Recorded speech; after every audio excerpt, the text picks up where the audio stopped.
आज से सिर्फ 15 दिन, शायद हाँ, मोदी सरकार अब बस इतने ही दिनों की मेहमान है, क्योंकि बिहार एक चुनाव पूरा दिल्ली का पावर गेम पलट सकता है।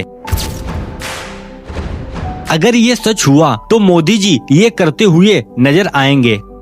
अरे हम तो फकीर आदमी हैं, झोला लेके चल पड़ेंगे जी। तो चलिए आज की इस वीडियो में पूरी पॉलिटिक्स के बारे में डिटेल से समझते हैं। 19 अप्रैल 2024 से लोकसभा चुनाव शुरू हुए। पिछले 10 सालों से लगातार मोदी सरकार सत्ता में थी। इस बार उनका नारा था 400 पार। लेकिन क्या यह नारा सिर्फ जनता को इन्फ्लुएंस करने के लिए था या फिर उन्हें सच में इतना कॉन्फिडेंट था? क्योंकि यही समय था जब गोदी मीडिया हर तरफ बिके हुए एग्जिट पोल दिखा रही थी। हर चैनल पर बस यही चल रहा था 400 पार। लेकिन 4 जून 2024 को पूरा गेम चेंज हो गया। सिर्फ 240 बीजेपी को सीटें मिली और कांग्रेस को 99 सीटें मिली, यानी किसी को फुल मेजोरिटी नहीं मिली। अब सबसे बड़ा सवाल था सरकार कौन बनाएगा, और यहीं से शुरू हुई असली पॉलिटिक्स। छोटी छोटी पार्टियों को बड़ी बड़ी ऑफर मिलने लगे और यही हुआ। पहले नीतीश कुमार बीजेपी के साथ आए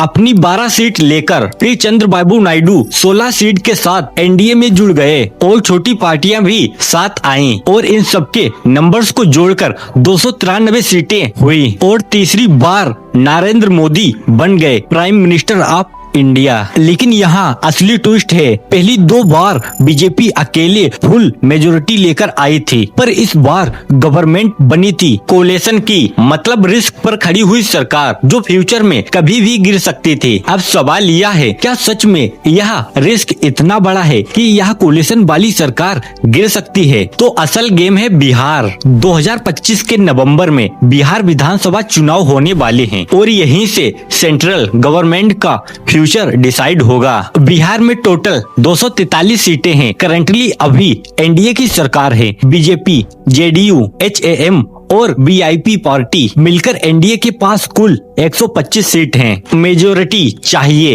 122, यानी 4 सीट इधर उधर हुई तो सरकार गिर जाएगी। तो क्या नीतीश कुमार की कुर्सी हिलने वाली है? और अगर बिहार की सरकार गिरी तो दिल्ली की सरकार कैसे हिलेगी? 2020 में तेजस्वी यादव की पार्टी आरजेडी ने 75 सीटें जीती थी। उनके साथ राहुल गांधी की कांग्रेस और कुछ छोटे दल, कुल मिलाकर 110 सीटें हुई। मेजोरिटी से सिर्फ 12 सीट दूर। लेकिन 2015 में बीजेपी को बिहार में सिर्फ 53 सीटें मिली थी और फिर 2020 में बीजेपी एकदम 74 सीट पर पहुंच गई। वही कांग्रेस 27 से गिरकर 19 पर आ गई। यानी साफ है कि सेंट्रल की हवा बिहार का पासा पलट देती है। अब बड़ा सवाल यही है, 2024 में कांग्रेस ने अपनी सीटें डबल कर ली और बीजेपी नीचे आ गई, तो क्या वही ट्रेड 2025 बिहार चुनाव में रिपीट होगा? शायद यही डर नीतीश कुमार को भी है। नीतीश कुमार ने मुख्यमंत्री महिला रोजगार योजना शुरू की है, तभी तो उन्होंने अचानक महिलाओं के खाते में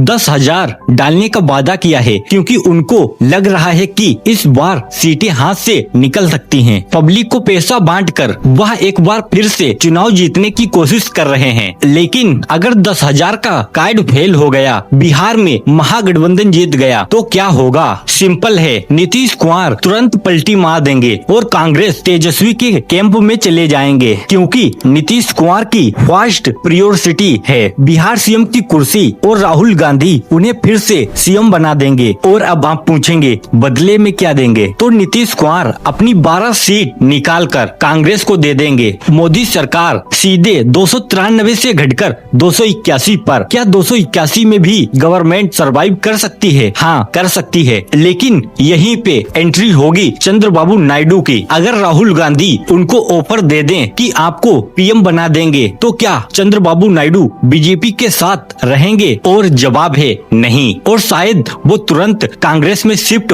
हो सकते हैं। अब अगर चंद्रबाबू नायडू भी एनडीए को छोड़ देते हैं तो बीजेपी के पास बचेंगे सिर्फ 265 सीटें, यानी बीजेपी की गवर्नमेंट गिर चुकी है। तो लेने के देने पड़ गए। इतना ही नहीं, महाराष्ट्र महाराष्ट्र में एकनाथ शिंदे भी कांग्रेस कैंप में चले जाएंगे, क्योंकि बीजेपी ने एकनाथ शिंदे को सीएम की कुर्सी नहीं दी। कांग्रेस उनको महाराष्ट्र का सीएम बना सकती है। उनके पास भी 7 सीट हैं। अब फाइनल इक्वेशन देखिए, बीजेपी बचेगी सिर्फ 258 सीट पर और इंडिया अलायंस क्रॉस कर जाएगी बीजेपी को, यानी पावर शिफ्ट हो जाएगा इंडिया अलायंस के पास। लेकिन असली मास्टर स्ट्रोक यहाँ है, पीएम फिर भी राहुल गांधी नहीं बनेंगे।